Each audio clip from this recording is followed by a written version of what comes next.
Wow, napaka-realistic na tong nagawa namin na chicken at chicken nuggets. Ito lang naman yung ginawa namin. Nag-ready lang ako dito ng gin. Pang ano lang natin dito sa ating food color. Nilagyan ko lang siya ng brown na liquid gel na chef master. Tapos naghalo lang ako doon ng Piotraco yellow. Tapos pinahid ko siya dito sa ating fondant at niroll ko siya sa fita na dinurog ko para lang dumikit yung ating biscuit.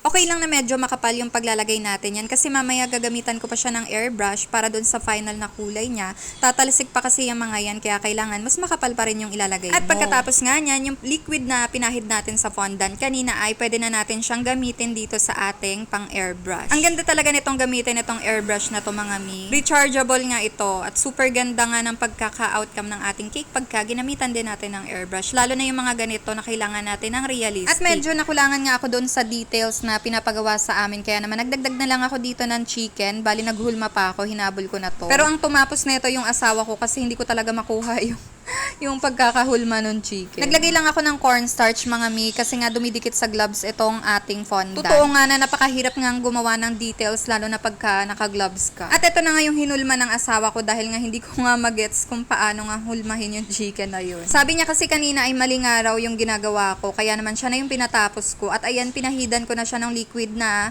ginawa ko kanina. At pagkatapos nga niyan ay pwede na natin siyang i-coat nitong biscuit na dinurog. Ang ganda talaga nitong gamitin nitong airbrush na to mga mi. Mura lang to mga mi, kaya naman ilalagay ko na lang sa comment section yung link nito. Charan! At ito na ang final look ng ating cake. Thank you so much Kuya Ben sa pag-order ng cake. Ayan 'di ba? Pangarap kong gumawa ng ganitong cake. Ang ganda-ganda niya talaga. Hanggang dito na lang muna ang ating video. Sana ay may natutunan kayo. Thank you for watching. Bye!